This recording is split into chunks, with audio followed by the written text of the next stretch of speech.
오늘은 교리 설교입니다. 그래서 가끔씩 이제 강해 설교도 저희는 교리와 또 주제 설교 이렇게 또 때로는 이야기 설교 저는 다양하게 좀 하는 설교자이기 때문에 오늘은 교리 설교이기 때문에 여러분들이 그것을 알고 교회에 대해서 다시 한번 되새긴다는 의미로 말씀 들으시면 더 큰 은혜가 될 줄 믿습니다. 교회의 주인 예수 그리스도라는 제목으로 함께 은혜 나눴으면 좋겠습니다. 오래전 이야기입니다. 청교회라고 하는 그 교회가 있었습니다. 1970년대 아주 오래된 교회입니다. 제가 검색해 보니까 지금도 있더라고요. 그 교회에 어렸을 때부터 신앙생활한 김진희 지사님이라는 분이 계십니다. 이 지사님은 교회만 오면 어디 교회 손봐줘 할 곳이 없는가, 여성에도 불구하고 필요하다면 열심히 교회에 봉사했던 그런 여지사님이십니다. 교회가 1975년 교회가 상당히 오래되었기 때문에 이제는 교회를 부숴버리고 다시 세워야 되는, 건축해야 되는 그런 상황이었습니다. 너무 낡았어요. 교회당 건축을 하게 되었는데 이 집사님은 하나님께 헌금을 많이 드리고 싶은 마음을 간절했지만 그럴 만한 형편이 되지 못해서 마음이 아팠습니다. 왜 그럴 때가 있죠. 하나님께 정말 교회가 어려울 때 도와주고 싶은데, 하나님께 드리고 싶은데, 또 목회자를 돕고 싶은데 그러지 못할 때가 있죠. 특별히 결혼하고 나이가 좀 지극히 또 이렇게 나이가 드신 분들 보게 되면 그런 마음들이 있습니다. 교회를 사랑하는 마음 때문에 그렇죠. 이 집사님도 정말 하나님께 교회 이 건축하는데 필요한 돈이 많이 있을 텐데 조금이나마 도움이 되고 싶었는데 형편이 되지 못했어요. 누가 헌금을 강요한 것도 아닌데 요즘 헌금 강요하는 사람도 많죠. 부흥사도. 사건 목회들 많지만 헌금을 강요하는 그런 목사님이 있어요. 신실한 목사님이었습니다. 강요한 것도 아닌데 어려운 교회를 돕고 싶었던 것입니다. 이 지사님은 그 당시 생각 끝에 쌀 9가마니의 빚을 이웃에게 지고 또 그것을 헌금을 하나님께 드렸습니다. 그리고 그 대가로 김제군 청암면에 가서 1년 동안 머슴살이를 해서 쌀 9가마의 빚을 갚았습니다. 이 집사님은 그 이후에도 강단의자, 앰프시설 등 하나님께 드리고 싶은 것들을 헌물로 드리고 헌금으로 드렸습니다. 이 모습을 본 감동받은 분들이 이 이야기를 주변에 알리게 되었죠. 누가 시킨 것도 아닌데 그냥 교회를 사랑하기 때문에 목사님께 드리는 게 아니죠. 어떤 분은 목사님 보시라고 막 그렇게 헌금하는 분도 있어요. 1억을 드리던 2억을 드리던 그거 안 드리는 게 낫습니다. 다시 그 통장에 넣는 게 나아요. 1,000원을 드려도 10,000원을 드려도 하나님 앞에 정말 드리고 싶은 마음, 주님께 내가 정말 드리고 싶은 마음 때문에, 교회를 사랑하는 마음 때문에 드리는 마음이 중요한 것이죠. 이 집사님 마음 가운데 그런 마음이 있었던 겁니다. 이 집사님은 서울로 이사를 하게 됐습니다. 거기서도 고향 교회를 늘 생각하고 10년이 넘도록 매달 헌금을 보냈다라고 말합니다. 우리 교회도 저희가 얘기하지 않았는데 우리 교회를 위해서 기도하고 또 어려운 결단이지만 또 목사님들이 좀 이해를 못할 수도 있지만 저도 어떻게 할 수 없는 거죠. 왜냐하면 기도응답을 받았기 때문에 먼저 연락이 오시고 제가 기도했는데 하나님께서 이 교회에 헌금을 하라고 하십니다. 너무도 구체적으로. 왜냐하면 헌금을 다른 분이도 헌금을 또 도와주신 그 금액만큼 또 도와주는 그런 간증이 있었더라고요. 저 몰랐어요. 저번에 우리 김영영 형제 가정에 가서 간증하는데 너무도 확실한 그 간증이 있었습니다. 하나님께서 그렇게 역사하시는 거죠. 고향 교회가 어려우니까 하나님이 그 집사람을 통해서 또 돕는 그런 역할을 하게 하시는 것입니다. 제가 왜 이 이야기를 하냐면 교회를 소중히 여기는 마음이 매우 중요하다는 것입니다. 우리 신앙 선배들은요, 교회를 너무 소중히 여겼어요. 그리고 쉽게 교회를 떠나지 않았습니다. 요즘에는 교회 오면 막 떠나기 바쁘잖아요. 근데 교회 떠나기 싫어했어요. 남아서 이야기도 하고, 또 뭐 이렇게 교회 뭐 김장단 볼 때 같이 남아서 김장단 보면서 이야기도 길게 하고, 그냥 뭐 시간이 정해진 게 아니라 교회 뭐 필요한 거 있으면 하고 가고, 성가복도 빨고, 또 교회 청소할 거 있으면 좀 화장실 청소하고 이러고 그냥 갔어요. 누가 시킨 것도 아닌데 그렇게 됐죠. 목사님 제가 이거 하겠습니다. 목사님 제가 이거 하겠습니다. 그렇게 해서 이루어진 거예요. 서로 막 그냥, 심지어는 막 집도까지 할 정도로 어떻게 막 하나님 기쁘시게 할까 그랬죠. 요즘처럼 뭐 이렇게 페이퍼로 나눠가지고 어느 구역은 누가 신청받아가지고 한 게 아니라, 이거 지금 빈칸 남았습니다. 지금 여기 본당 성가대 여기 이 청소 이 구역 아무 신청 한 명 좀 해주시면 안 될까요? 뭐 이렇게 하진 않았어요. 제가 부목사 때 그런 걸로 했거든요. 봉사하라고 하면은 많이 빠져야 돼요. 50%가 빠져요. 이름을 안 적어요. 그러면 이제 사역자들이 그걸 해야 돼요. 사역자들 들어가긴 하는데. 그런 식으로 살고 있지만 우리 신앙의 선배들은 그런 마음이 있었어요. 교회에 대한 사랑하는 마음, 자원하는 마음. 여러분 이런 마음을 갖길 바랍니다. 교회를 소중히 여겨야 돼요. 왜 그렇습니까? 그것은 교회는 영적으로 예수 그리스도의 몸이기 때문에 그렇습니다. 예수 그리스도의 몸이에요. 오늘 본문 말씀 18절에도 보게 되면 예수님은 몸인 교회의 머리시라 했어요. 그의 몸의 교회의 머리시다. 에베소 1장 23절 말씀 같이 읽겠습니다. 시작. 교회는 그의 몸이니 만물 안에서 만물을 충만하게 하신 이에 충만하니라. 교회는 예수님의 몸이다 했어요. 얼마나 소중합니까? 예수님의 몸이래요, 교회가. 요즘에 교회를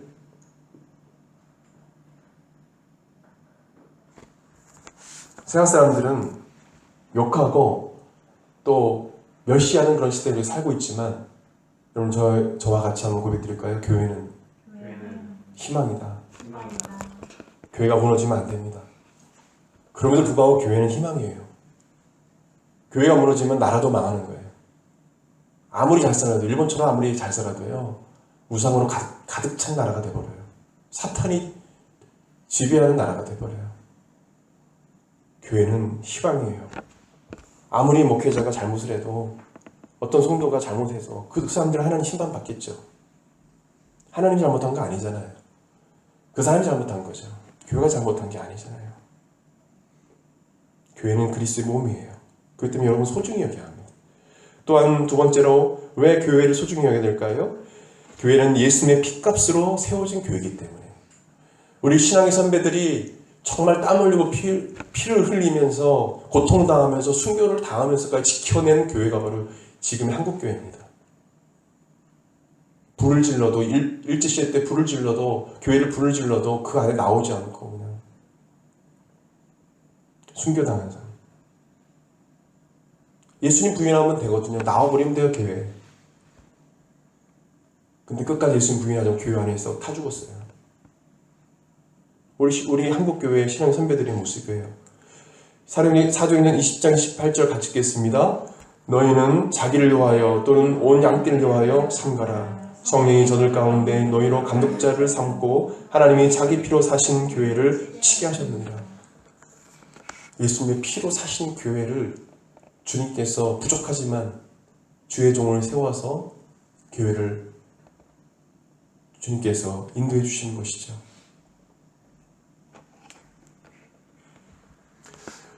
전 여러분들이 다시 한번 당부르지만 교회를 소중히 여기시길 바랍니다. 우리 교회뿐만 아니라 모든 교회를 소중히 여겨야 돼요. 다른 교회도 소중히 여겨야 되고요. 그 죄를 욕해야지 교회를 욕하면 안 돼요. 그 마귀의 함정이에요. 그래서 교회가 서로 헐뜯고 교회끼리 싸우고 해서 서로 망하게 만드는 거예요. 그게 마귀의 함정입니다. 우리는 죄에 대해서 하나님 앞에 회개하고 그 죄에 대해서 이야기할 수 있어야지 교회까지 우리가 욕해서는 안 되는 것이죠. 예수님께서 이 땅에 오신 목적 여러분 아시죠? 다 아실 거예요. 이 땅에 오신 목적이 무엇입니까? 바로 나같이 더러운 죄인을 구원하시기 위해서 이 땅에 오셨습니다. 나를 대신해 십자가에 달려 죽으셨어요. 그리고 성경에는 뭐냐면 두 번째로 마귀의 일을 멸하기 위해서 이 땅에 오셨다고 하셨습니다. 그 마귀의 머리를 박살내셨어요. 끝난 거예요. 끝난 겁니다. 게임이 종료된 거예요. 완전한 승리입니다. 또한 오늘 본문을 통해서 주님께서 오신 그 의미를 우리가 알 수 있습니다. 그것은 바로 이 땅 가운데 교회를 세우시기 위해서 오셨습니다. 마태복음 16장 18절에 베드로에게 하신 말씀을 들어보십시오. 같이 읽겠습니다. 시작. 또 내가 내게 이르노니 너는 베드로라. 내가 이 반석 위에 내 교회를 세우리니 음부의 권세가 이기지 못하려. 내가 이 반석 위에 너의 그 고백 위에 주님 그리스도시로 살아계신 하나님의 아들입니다 고백하는 예수 그리스도를 주로 고백하는 자들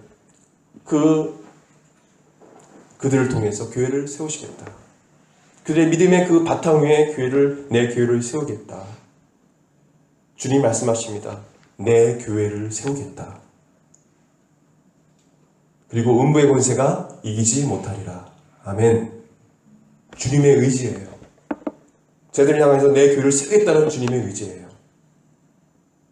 여러분 목회자만 교회를 세우니까 우리가 아는 그 성교 중심지였던 안디옥 교회는 유대인과 예수 그리스도를 믿게 되는 헬라인들, 또 그 중에 흑인도 있고 각종 인종과 직업과 또 지역이 다른 사람들이 모여서 성도들이 개척한 교회가 바로 안디옥 교회입니다.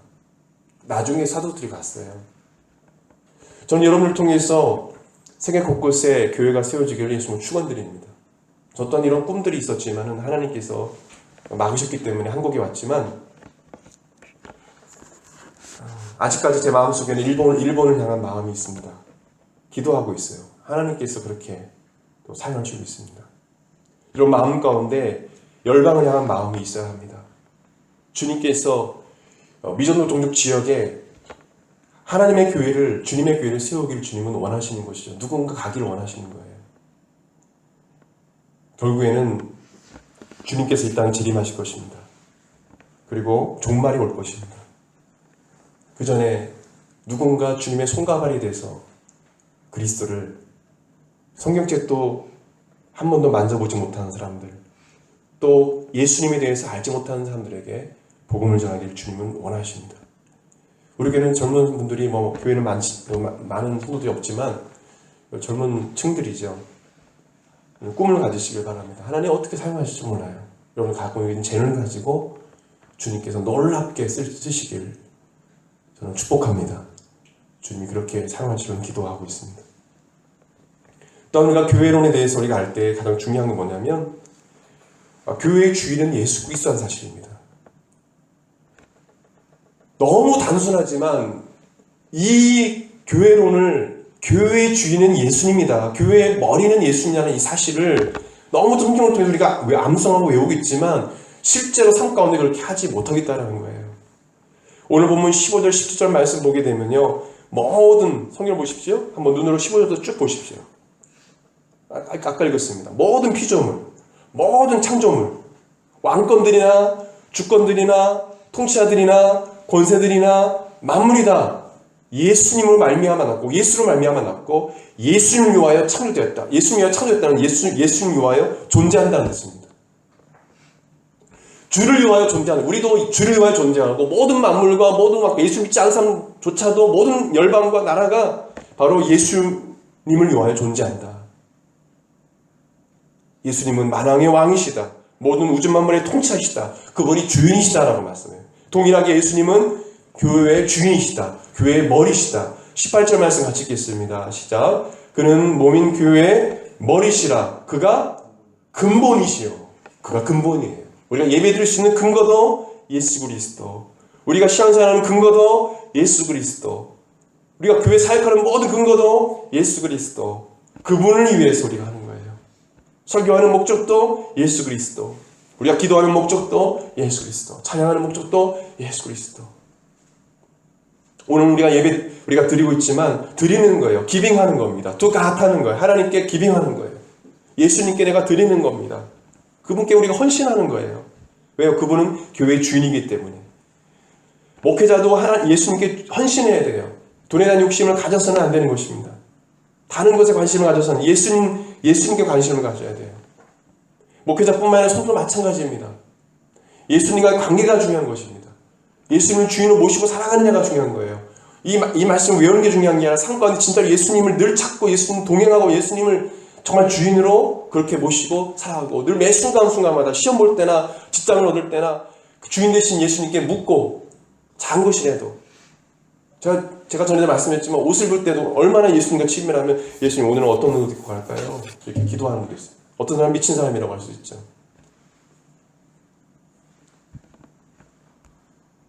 분명히 성경에는 예수님이 나의 말대로 내 말에 순종하는 사람은 나의 친구라고 했거든요. 프렌드라고 했거든요. 우리의 마이 로드가 되지만 주인도 되시지만 우리가 정말 예수님 우리와 가까이 친구가 되기를 원하시거든요. 여러분 교회에 받은 귀한 직분, 우리 교회는 지금 집사 직분 받은 사람이 없지만 앞으로 교회에 여러분들이 받게 될 어떤 직분을 받게 되면 어떤 하나의 자격증이나 자신의 신앙의 안정이나 권위를 위한 것으로 생각하지 마시길 바랍니다. 오직 교회의 주인 되신 예수 그리스도께 헌신하는 직분으로 생각하시길 바랍니다. 우리가 모든 갖고 있는 직분, 목사의 직분도 똑같은 교사라 모든 직분들은 예수 그리스도께 헌신하기 위해서 받은 직분이지 그걸 가지고 힘을 쓰는 그런 직분이 아닙니다. 사람에게 인정받으려는 그런 직분이 아닙니다. 직분은 돈으로 사는 것이 아니에요.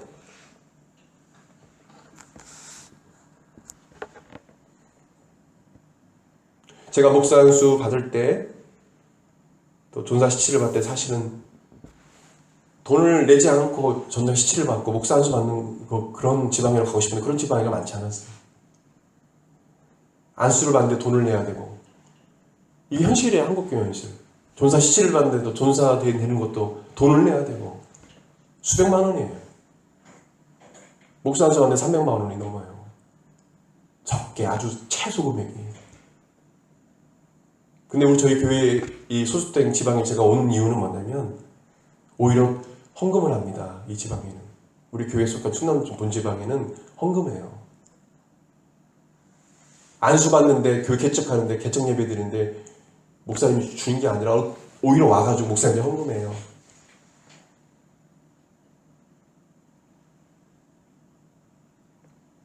여러분 교회 직분은 목회자 직분도 돈으로 사는 게 아니에요. 돈으로 목회자의 직분을 사는 사람들 많습니다. 그런 사람들이 목회자가 되면 여러 성도 죽입니다. 차라리 안 되는 게 나아요. 세상에 가서 그냥 직장생활하고 사는 게 낫죠. 돈으로 목회를 사가지고 하나님 부르심 없이 목회의 길을 가다 보면 수많은 사람 상처 입고 교회를 파괴해야 되는 거예요. 우리가 그런 거 보지 않아요? 목회의 길은 매일매일 부르심을 확인하는 게 목회의 길이에요. 나 부름받았다, 나 목회자다 이게 아니라 매일매일 주님 저를 부르셨습니까? 제가 똑바로 가고 있나요? 매일매일 자신을 점검하고 회개하고 가야 될 길이 목회의 길이거든요. 직분도 마찬가지입니다. 교회 성도들이 갖는 직분, 집사, 장로 직분도 매일매일 부르심을 생각하며 그리스도께 내가 헌신하고 있는가 매일 점검하고 자신을 그리스도께 자꾸 드리는 날마다 죽는 그런 삶을 살아야 되거든요.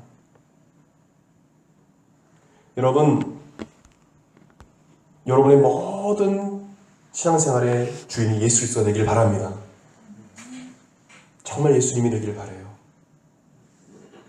모든 일 가운데서요. 찬양을 인도할 때도, 악기를 연주할 때도, 모든 일 가운데, 모든 행위 가운데, 공부할 때도, 직장생활 할 때도 주님이 마이 로드다. 그것을 꼭 기억하십시오. 세 번째로 할 게 뭐냐면 교회는 하나가 되어야 되는 거예요. 하나가 되어야 됩니다.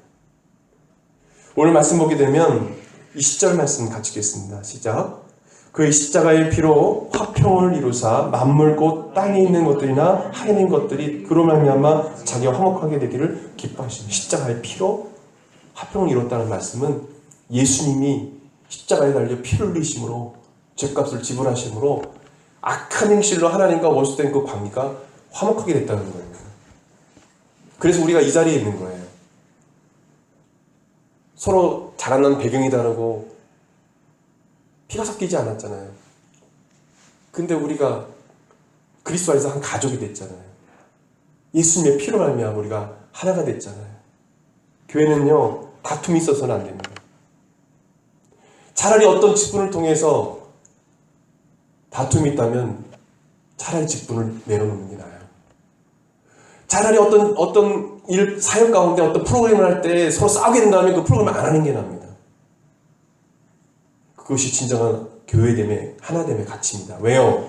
하나님이 우리와 화목해 하시고 하나가 되게 하시고요. 삼일체 하나님도 하나가 되셔요. 우리가 하나님 것처럼 너희도 하나가 되어라. 우리가 서로 내가 너희를 사랑했듯이 너희도 서로 사랑하라 하셨어요.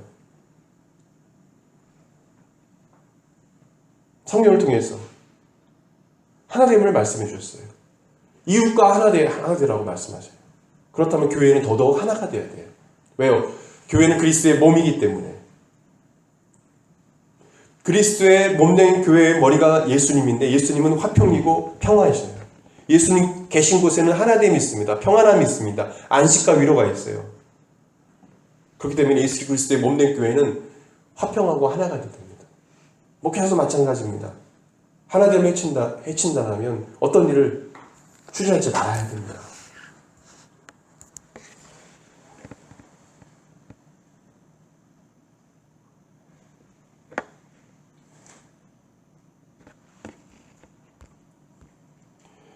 고린도전서 12장 25절에서 27절 말씀을 읽어보시면 우리가 잘 알 수가 있습니다. 같이 읽겠습니다. 시작.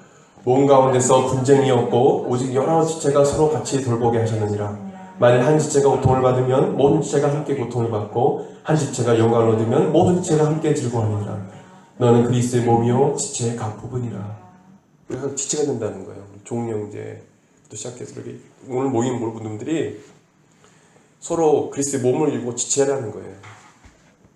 그것이 있을 때 진정한 교회를 이룬다는 겁니다.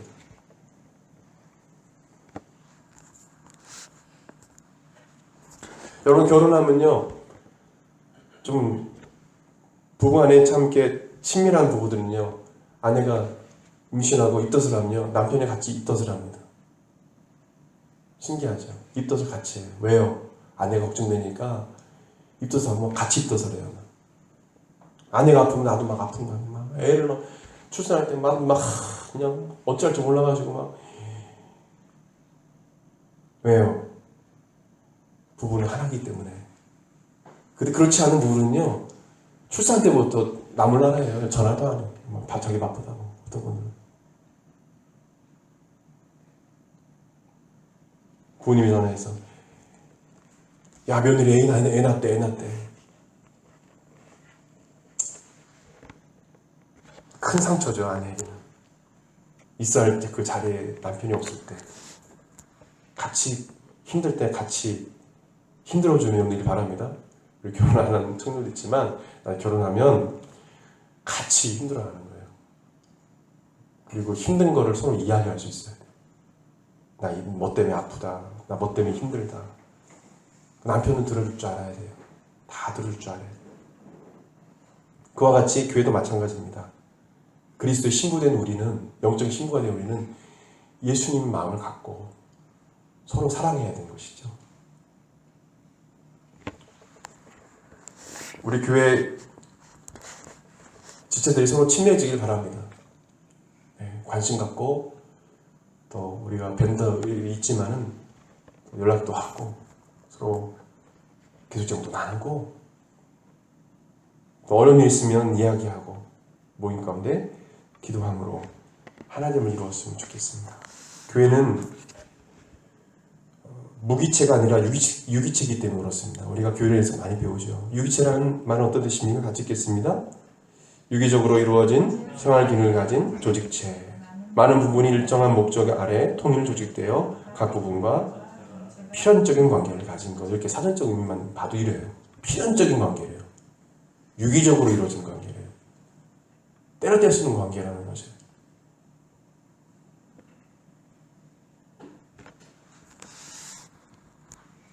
교회는 이래야 합니다. 교회는 떠나는 사람이 없어야 돼요. 목회자가 가장 마음 아플 때는 어떤 교인이 떠날 때 마음이 아프죠. 오늘 교회는 필연적 관계로 이루어진 하나됨을 이루는 그런 교회예요. 여러분들이 누가 나한테 손 내밀주기를 바라는 것이 아니라 내가 먼저 손 내밀고 내가 먼저 인사하고 내가 먼저 다가가고 그래서 유기적으로 이루어내는 것이죠. 따로 이렇게 있어서는 안 돼요. 오늘 예배 참석하지 못했지만은 어려운 가정 속에서 힘들게 청년의 시기를 보내고 또 결혼하는 가정도 있어요. 말이 거칠죠. 또 여러 가지 우리 그런 부분이 있죠. 그러나 먼저 다가가고 안아주고 사랑해주고 같이 아파해주고 그들도 뭐냐면 마음속에 그런 아픔들이 있어요. 앞에서는 강해 보이지만 홀로 있을 때는 많이 울어요. 목사님 저 행복해지고 싶은데 행복하지 않아요. 저한테 늘 하면 저는 행복해지고 싶어요. 누구나 그런 마음이 있는 거예요.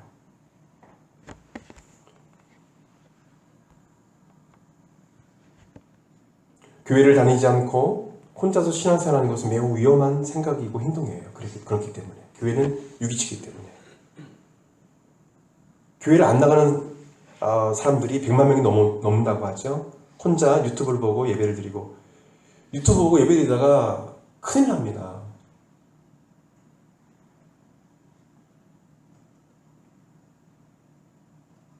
이단에 빠지는 경우가 많아요. 뭣도 모르고 그것 때문에 신옥주 아시죠?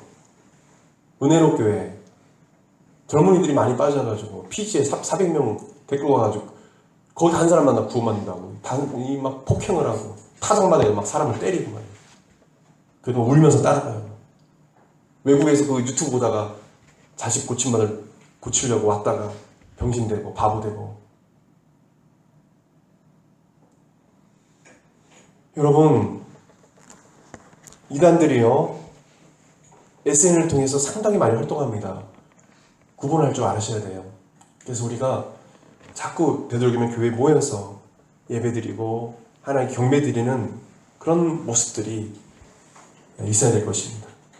에베소서 2장 19절 22절 말씀 보게 되면 이렇게 말씀합니다. 왜 우리가 교회 떠나서는 신앙할 수 없는지 같이 읽겠습니다. 시작. 그러므로 이제부터 너희는 외인도 아니요 나그네도 아니요 오직 성도들과 동일한 시민이요 하나님의 본속이라. 너희는 사도들과 선지자들의 터 위에 세우심을 입은 자라. 그리스도 예수께서 친히 모퉁이 돌이 되셨느니라. 그의 안에서 건물마다 서로 연결하여 주 안에서 성전이 되어가고 너희도 성령 안에서 하나님이 거하실 처소가 되기 위하여 그리스도 예수 안에서 함께 지어져 가느라. 말씀 줄친데 보십시오. 그의 안에서 예수 그리스도 안에서 건물마다 서로 연결하여 주 안에서 성전이 되어가는 겁니다. 떨어져서는 걸어다니는 물론 교회지만 크리스찬이 걸어다니는 교회예요. 구원을 받겠지만 뭐냐면 진정한 교회는 어떤 교회냐? 진정한 교회는 크리스찬들이 지체들이 함께 모여서 만들어가는 교회가 진정한 교회예요. 주님께서 사도를 통해서 말씀해 주잖아요. 성령께서 그의 안에서 건물마다 예수 그리스도 안에서 건물마다 서로 연결하여 주 안에서 성전이 되어가고 그리스도 예수 안에서 함께 어떻게 해요? 함께 지어져 갑니다. 이것이 진정한 교회입니다. 이 진정한 교회.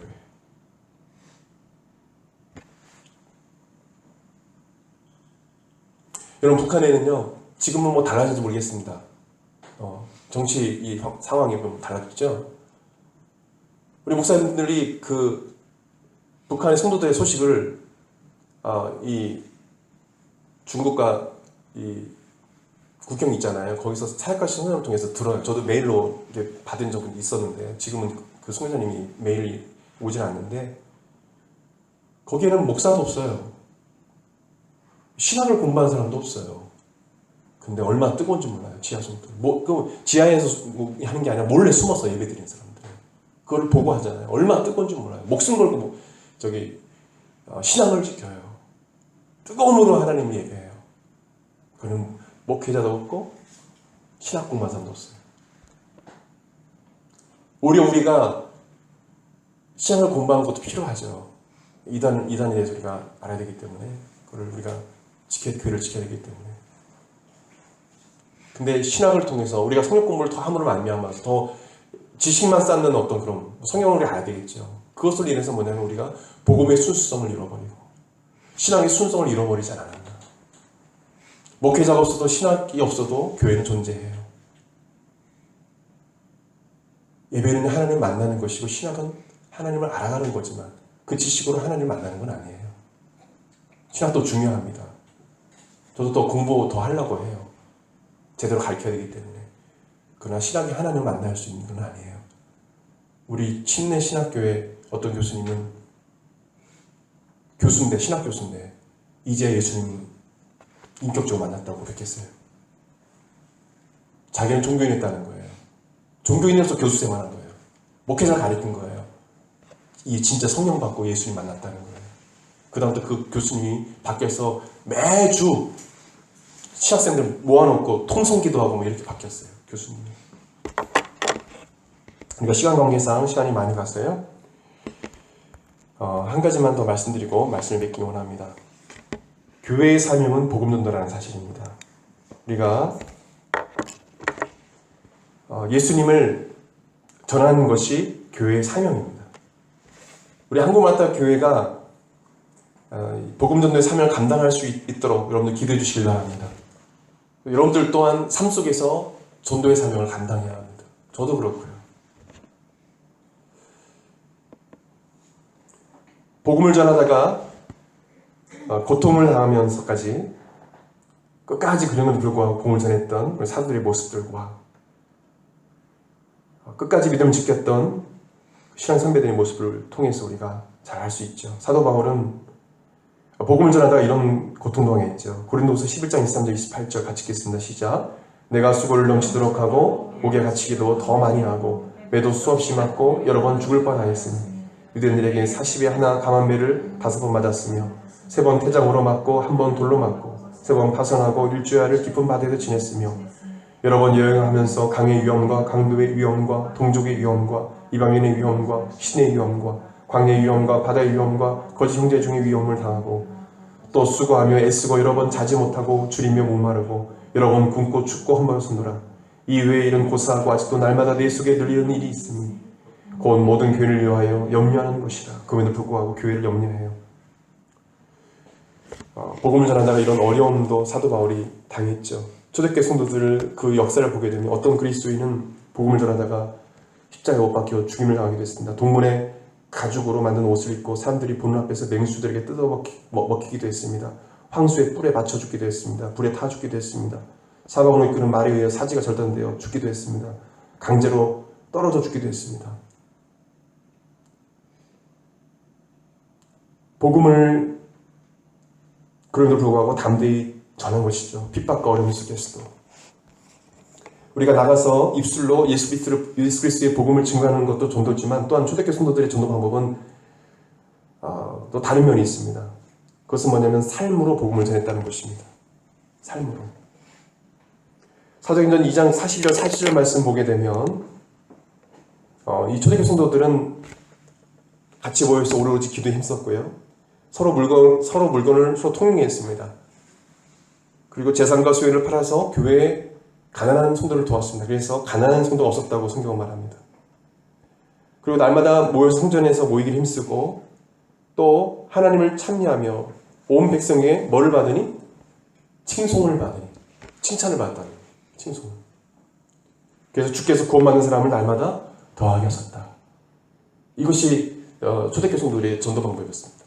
주변에 있는 사람들에게 칭찬을 받았다는 교회가. 나가서 예수님을 증거하는 것도 중요하지만 여러분들이 삶 속에서 크리스찬으로서 칭찬을 받고 인정받는 것이 중요하다는 것이죠. 그랬더니 주님께서 날마다 믿는 사람들의 수를 더하더라. 핍박과 고난을 받으면서 평안함을 유지하고 인내로 이겨나가는 것을 핍박하는 사람들이 보고 예수를 믿게 된 자들이 있습니다. 그리스도의 선행을 보고 예수를 믿게 된 자들이 있었습니다. 초대교회 당시에. 핍박을 받으면서 핍박하는 자신들 위해 기도하는 크리스천들을 보고 예수를 믿게 된 자들도 있었습니다. 그 당시에.